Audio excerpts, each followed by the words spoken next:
Graça e paz, que Deus abençoe a sua vida, em nome de Jesus. Eu quero falar com você hoje sobre um tema que paralisa o seu crescimento espiritual, que é a mágoa, exatamente como o título desse vídeo. Não deis lugar à mágoa. A mágoa, ela paralisa o seu crescimento, ela impede o seu desenvolvimento espiritual. E eu tenho a certeza que essa palavra de hoje vai falar ao seu coração de uma forma clara e o Espírito Santo vai te fortalecer. Então, fica até o final desse vídeo para você não perder nenhum detalhe dessa palavra abençoada do Senhor para a sua vida. Mas antes, eu quero convidar você que está aqui pela primeira vez. Meu nome é Wilder Salles e você é muito bem-vindo, muito bem-vinda. Clica aqui no botão de se inscrever, ative o sininho. Sempre que eu postar um vídeo, o YouTube vai recomendar para você. Se você não quer ficar de fora, quer receber todos os vídeos do canal, é só clicar em se inscrever e ativar o sino das notificações. Ok? Vamos então meditar na palavra de hoje. Eu vou colocar o texto na tela. Vamos ler? Mateus capítulo 18, versículo 15 até o 17. Apenas esses 3 versículos, nós vamos meditar aqui. Temos um ensinamento profundo do Senhor a respeito desse tema para a nossa vida. Diz assim: se o seu irmão pecar contra você, vá e a sós com ele, mostre-lhe o erro. Se ele o ouvir, você ganhou seu irmão. Mas se ele não o ouvir, leve consigo mais 1 ou 2 outros, de modo que qualquer acusação seja confirmada pelo depoimento de 2 ou 3 testemunhas. Se ele se recusar a ouvi-los, conte à igreja. E se ele se recusar a ouvir também a igreja, trate-o como pagão ou publicano. Vamos entender esse texto. Isso aqui são palavras do Senhor Jesus e são ensinamentos profundos a respeito de ressentimentos, de contenda entre irmãos, etc. E eu quero aqui trazer nesse vídeo de hoje esse entendimento para você. Como eu coloquei logo no tema de início, não deis lugar à mágoa. Depois você pode até olhar o esboço que está na descrição do vídeo, você vai ver exatamente o tema que eu coloquei. Não deis lugar à mágoa. Meu irmão, minha irmã, a mágoa, ela impede o seu crescimento espiritual. E o que a gente pode considerar como mágoa? Ressentimentos que não foram tratados. Ressentimentos que paralisam a sua fé, que paralisam o seu crescimento, que vêm sobre você para te causar acusação. São ressentimentos que o inimigo usa somente para te destruir. Essa é a grande verdade. Então Jesus aqui, ele nos instrui, ele nos dá aqui uma orientação profunda. Se alguém pecar contra você, se o seu irmão pecar contra você, vá a sós com ele e mostre-lhe o erro, ou seja, trate com ele. Procure resolver com aquele irmão, aquela pessoa que te ofendeu, que te causou dano, aquela situação. Porque se você não tratar, aquilo se torna uma mágoa. Resumindo aqui o entendimento. Se você não tratar aquele ressentimento, se você não tratar aquele dano que te causaram, se você não tratar aquele mal que te fizeram, aquilo se torna uma mágoa, se torna um ressentimento que só vai prejudicar você mesmo, que vai paralisar o seu crescimento espiritual. Então o Senhor Jesus, com muita sabedoria, é claro, o próprio Deus aqui encarnado em nosso meio, ele nos ensinou esse texto, nos deixou esse texto aqui para que a gente coloque em prática. Então ele diz aqui logo no início, eu vou ler novamente, a gente vai meditar: se o seu irmão pecar contra você, eu coloquei até em destaque em amarelo, vá e a sós com ele, mostre-lhe o erro. Vamos parar aqui nessa parte, vamos parar nesse entendimento. Por que ir a sós? Para que você venha tratar com aquela pessoa. Tem pessoas que quando ela é ofendida por alguém, ela pega e fala para o outro, fala para outra. Ela vai falar com outras pessoas, ao invés de chegar na pessoa que lhe ofendeu e resolver aquele assunto. E isso é uma questão de humildade e maturidade. É claro que às vezes não é fácil fazer isso. Confesso a você que realmente é desafiador, mas é o que precisa ser feito. É a orientação que Cristo aqui está nos dando aqui nesse texto. Essa orientação que ele nos ensina: vá a sós com seu irmão e converse. Olha, por que você fez isso? Ó, você me ofendeu nisso. Depois a gente vai entrar aqui na parte da aplicação, você vai entender o que eu estou te falando.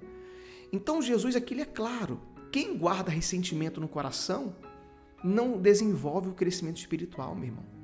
Não cresce, minha irmã. Nosso coração ele precisa estar em paz. Quando o coração está em paz, é claro, não estou dizendo isento de lutas e problemas dessa vida, mas em paz com o seu próximo, você então consegue enxergar o propósito de Deus para a sua vida. Você sabe que Deus tem um propósito para cada ser humano. E Ele tem um propósito para você. E para que esse propósito venha fluir na sua vida, para que você venha conseguir alcançar esse propósito, você precisa ter o coração em paz, o coração realmente limpo de nenhuma acusação ou condenação. Ok? Então aqui ele é bem claro. Eu vou colocar para você então a explicação desse texto e depois eu volto aqui com a aplicação e algumas referências bíblicas. Bom, eu coloquei dessa maneira. Nesse trecho, Jesus apresenta um modelo claro de solução de conflitos dentro da comunidade cristã. Aqui é o contexto, tá bom? Ele nos instrui sobre como lidar com as situações em que alguém comete um erro contra o outro membro da comunidade. A primeira etapa a se resolver de questão de maneira discreta e privada, né? Você procurar ali a pessoa que te ofendeu e você resolver pessoalmente. Se a reconciliação não for alcançada na primeira tentativa, Jesus aconselha a levar uma ou duas testemunhas, como a gente viu no texto. Pessoas como testemunhas e se o ofensor ainda não se arrepender, a questão deve ser levada à comunidade, à igreja, ao local, enfim, mais amplo da igreja. Se o mesmo após a intervenção da comunidade, o ofensor não mostrar arrependimento, Jesus instrui a tratá-lo como pagão ou um publicano. O que significa isso? Não significa desprezá-lo, mas reconhecer que ele escolheu se afastar da comunhão da igreja e da ética cristã. Resumindo aqui esse contexto, se aquela pessoa que você procurou se reconciliar não quer, você levou testemunho, a pessoa não quer, trouxe para a igreja, a pessoa não quer, trate como um pagão. O que é tratar como um pagão? É desprezar? Tratar mal? Não. Mas é você falar, olha, tudo que eu pude fazer eu fiz. E se é necessário, você pede até perdão, você ali faz a sua parte, mas você coloca diante de Deus. Porque o pagão ele não se arrepende. O pagão, a pessoa que ela quer viver na iniquidade, ela não se arrepende, ela quer viver do jeito dela. E tudo bem, é ela com Deus, é ela com o Espírito Santo. Mas você fez a sua parte. Você se esforçou, você foi atrás, você seguiu as instruções do Senhor. Como ele diz aqui, ó, primeiro vá a sós com ele e mostre o erro. Aí no versículo 16, se ele não quiser resolver, leve consigo duas ou mais testemunhas. E aí no versículo 17, se ele não quiser resolver, conte à igreja. Se ele recusar, ouvir também a igreja, trate como um pagão, um publicano. Ou seja, tente todas as possibilidades. É isso que Cristo está nos ensinando aqui. Você deve tentar todas as possibilidades. Tudo para que a mágoa, para que o ressentimento não fique no seu coração. Para que você não tenha acusação. Até porque em Cristo não há condenação para aqueles que estão em Cristo Jesus. Então, se você entender isso, meu irmão, minha irmã, o inimigo não vai colocar no seu coração nenhum ressentimento. O inimigo não vai colocar no seu coração nenhum sentimento que venha paralisar o seu crescimento espiritual. Está dando para você entender? É isso que o texto nos ensina. E aí eu quero colocar aqui uma referência para a gente poder compreender melhor. Aqui em Levíticos, capítulo 19, versículo 17 e 18, olha o que diz a palavra de Deus. Vamos ler. Não guardem ódio contra o seu irmão no coração. Antes, repreendam com franqueza, ou seja, franqueza é ser sincero, o seu próximo, para que por causa dele não sofra as consequências de um pecado. É muito profundo esse texto, se você analisar, porque ele fala, olha, não guarde contra o seu irmão ódio, raiva, rancor, ressentimento, mas seja sincero, fale. Se alguém te ofendeu, converse com aquela pessoa, procure se acertar, porque senão haverá consequências desse pecado. É o texto que diz, para que você não sofra a consequência. Vamos parar aqui. E quantas pessoas têm a vida amarrada, não desenvolvem porque ainda tem consequências do pecado, de um ressentimento, de uma mágoa que está no seu coração. E eu quero aqui hoje te incentivar, meu irmão, minha irmã, a você limpar o seu coração.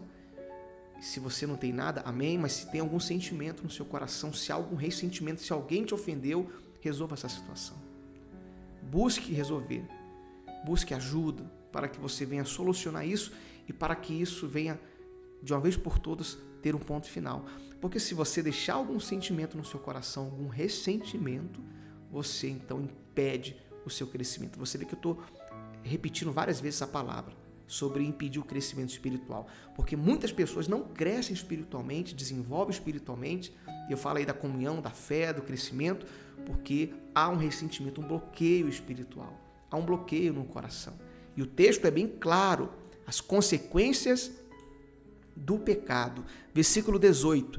Não procurem vingança.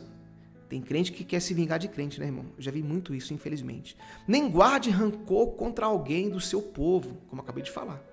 Às vezes a pessoa ela quer se vingar contra a sua própria tribo, sua própria igreja, meu Deus. Mas ame cada um seu próximo como a si mesmo. E aí vem aqui um pedaço que me chama a atenção. Ó. Eu sou o Senhor. Sabe quem está falando isso? O próprio Deus. O próprio Deus aqui está dando essa instrução. E aí você vê que a gente leu lá em Mateus, o Senhor Jesus Cristo só reforçando algo que já estava escrito no Antigo Testamento. Ou seja, não podemos dar lugar à mágoa. Não podemos dar lugar ao ressentimento. Ah, meu irmão, eu tenho certeza que Deus tem falado aqui com pessoas nessa palavra de hoje.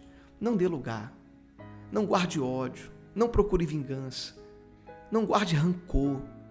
O que é rancor? É a mágoa, o sentimento ruim. Resolva. Procure resolver. Pois é o Senhor que está falando isso hoje. E se você, meu irmão, entender essa palavra de hoje, se nós entendermos, isso vale para mim também, porque o inimigo às vezes quer sujar o nosso coração, ele usa pessoas, às vezes usa pessoas próximas, pessoas da igreja. É ou não é verdade?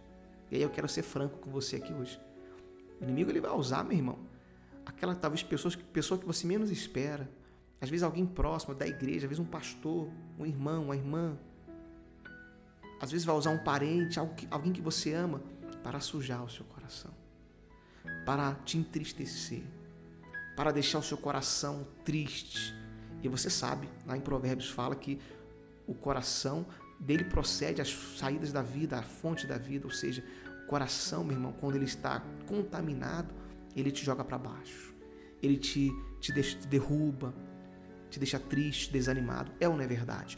Então você precisa entender que esse texto que Jesus está nos ensinando aqui é um texto para qualquer pessoa, independente do cargo que você tenha ou não, meu irmão, independente da sua posição social, o seu coração, a sua vida deve estar alinhada com Cristo e não pode haver ressentimento, não pode haver mágoa. Por isso ele diz aqui, ó, não guarde ódio. Levítico 19, depois você pode meditar aqui no esboço. E aí, vamos então trazer isso para a nossa vida. Como que a gente resolve essa situação? Como que podemos então tirar do nosso coração todo o ressentimento, tudo aquilo que não agrada a Deus, tudo aquilo que nos impede? Bom, eu coloquei aqui até por escrito e eu quero ler para você. Primeira coisa, humildade. É essencial para resolver os conflitos de maneira saudável e construtiva. O confronto não é para condenar. Quando você vai resolver tratar com alguém, com aquela pessoa que te ofendeu, não é para condenar a pessoa, mas é para corrigir e restaurar. É para chegar a um acordo, chegar ali à paz. Aí eu coloquei assim, ó, buscar ter paz com o seu próximo é uma questão de sabedoria e inteligência, meu irmão.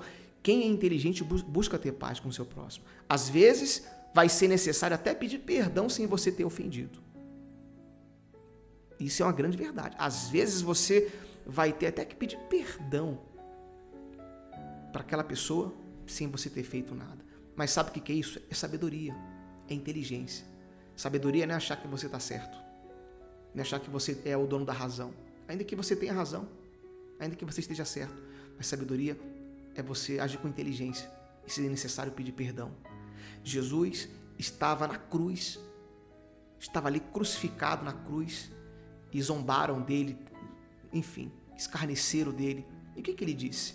Pai, perdoa, eles não sabem o que fazem. Olha a atitude de Cristo. Ele precisava falar aquilo? Não, mas ele nos deu exemplo, nos ensinou. Está dando para você compreender essa mensagem de hoje? Pense nisso, para pensar. Jesus, ele nos deu essa lição na cruz, ali nos últimos momentos, mostrando realmente que no coração dele só havia amor. só havia a presença de Deus. E aí, para a gente concluir, aqui a carta aos Romanos nos dá exatamente essa instrução para a gente concluir essa mensagem de hoje. Façam todo o possível para viver em paz com todos. Façam todo o possível. É fácil? Não é fácil viver em paz com todos. Tem pessoas que realmente são difíceis de a gente se relacionar. Cada um tem um temperamento, uma forma de agir, de falar, de pensar. Mas a gente deve fazer o possível para viver em paz. E quando eu falo fazer o possível, não é você ser falso, não é você viver de hipocrisia, não é você viver uma vida de realmente ali de bajulação, não. Mas é você ser verdadeiro, respeitar e entender aquela pessoa de uma maneira tranquila. Viver em paz com todos é necessário para que você venha viver uma vida cristã. E se alguém te ofendeu, alguém te magoou e você está hoje aqui recebendo essa palavra, é para você. Hoje é o dia de você se reconciliar, de buscar ajuda, de resolver essa situação. Para que a partir de hoje, meu irmão, minha irmã, você cresça muito. Para que o seu crescimento espiritual venha crescer, você venha alcançar aquilo que Deus tem para você, o propósito do Senhor. Talvez era a mensagem que você precisava para desenvolver o seu crescimento. Hoje, Deus falou contigo. Deus falou no seu coração. E se você conhece alguém que precisa receber essa mensagem, compartilhe esse vídeo com aquela pessoa também. Manda para aquele irmão, para aquela irmã. Tá bom? Que Deus abençoe a sua vida grandemente, que Deus abençoe a sua casa, o seu lar. Se você gostou, deixa aqui o like, é importante. Lembrando que o esboço dessa mensagem está na descrição, você pode ler depois e meditar. Que Deus te abençoe e fique na paz do Senhor Jesus Cristo e que o Espírito Santo fale mais ao seu coração.